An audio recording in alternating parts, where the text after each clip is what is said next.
Bonjour à toutes et tous, je m'appelle Lucien, je suis conseiller consultant au CD2E sur les questions de réemploi et de recyclage dans le bâtiment.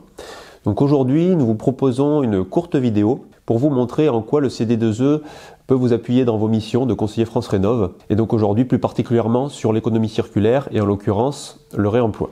Donc il faut savoir que le CD2E n'intervient pas directement auprès des particuliers, mais il outille les acteurs relais tels que vous. Donc notre équipe se tient à votre disposition pour vous appuyer techniquement, pour vous conseiller, pour vous informer sur les équipements et matériaux disponibles, et enfin pour vous orienter vers les organismes, donc bureaux d'études, professionnels, etc., en capacité d'intervenir chez le particulier que vous allez ensuite conseiller.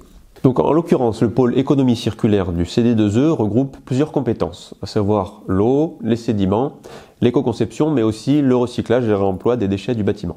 Au sujet des déchets du bâtiment, une loi majeure a été promulguée en février 2020. Il s'agit de la loi AGEC, la loi anti-gaspillage pour une économie circulaire. Donc cette loi, dont les mesures vont entrer progressivement en vigueur, instaure une filière à responsabilité élargie des producteurs, dite filière REP.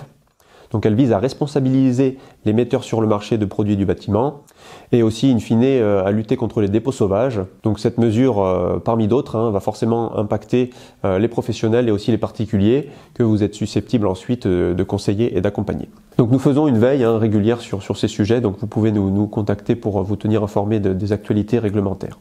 Donc par ailleurs, au CD2E, nous pouvons vous apporter un partage d'expériences et de ressources autour du réemploi. Donc il existe de nombreux outils, de nombreuses plateformes sur ce sujet qui se mettent en place de manière assez foisonnante. On peut citer par exemple la cartographie Opalis.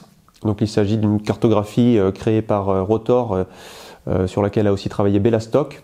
Cette cartographie a été enrichie dernièrement par un programme européen et donc elle donne un annuaire très précis, en l'occurrence de toutes les entreprises qui peuvent fournir des matériaux de seconde main, en l'occurrence dans le bâtiment. Donc simplement un exemple pour vous dire qu'il en existe aussi beaucoup d'autres, mais si vous souhaitez en savoir plus, vous pouvez nous contacter et nous vous redirigerons vers eux.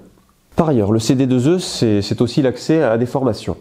Agréé organisme de formation Calliope, le CD2E propose différents parcours pour permettre aux professionnels d'approfondir leur savoir-faire et leurs connaissances. Donc ces formations sont dispensées par nos consultants, qui sont tous spécialisés sur leur sujet. En lien avec nos domaines d'expertise liés à l'éco-transition en Hauts-de-France, nous disposons donc d'un catalogue de formations sur l'éco-construction, sur les énergies renouvelables, l'achat public durable, l'éco-conception, la maison passive, les éco-matériaux, etc. Je vous invite à consulter notre catalogue pour en savoir davantage. Pour poursuivre donc ce sujet des formations, il faut savoir que nous coordonnons et co-animons des formations sur le réemploi en vue de sensibiliser, d'outiller et d'accompagner les professionnels dans l'évolution de leurs pratiques. N'hésitez pas à réorienter ces professionnels vers nous s'ils recherchent des informations ou s'ils ont besoin de formations sur le sujet.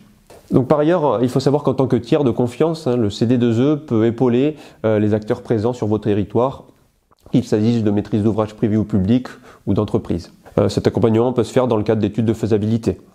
En ce moment, il faut savoir que nous accompagnons une dizaine d'acteurs économiques dans la mise en place d'une ressourcerie ou d'une matériothèque. Donc ces acteurs peuvent être des acteurs de l'économie sociale et solidaire, des collectivités, etc. Pour terminer, le CD2E anime plusieurs réseaux et dynamiques de clubs d'entreprise autour des questions du réemploi et du recyclage, dans l'optique de structurer les filières de l'économie circulaire dans le bâtiment. Nous organisons chaque année un événement régional ouvert à tous sur les sujets du réemploi et du recyclage. Cette année, il aura lieu le 1er décembre à l'hôtel de région à Lille. N'hésitez pas à nous contacter pour plus d'informations.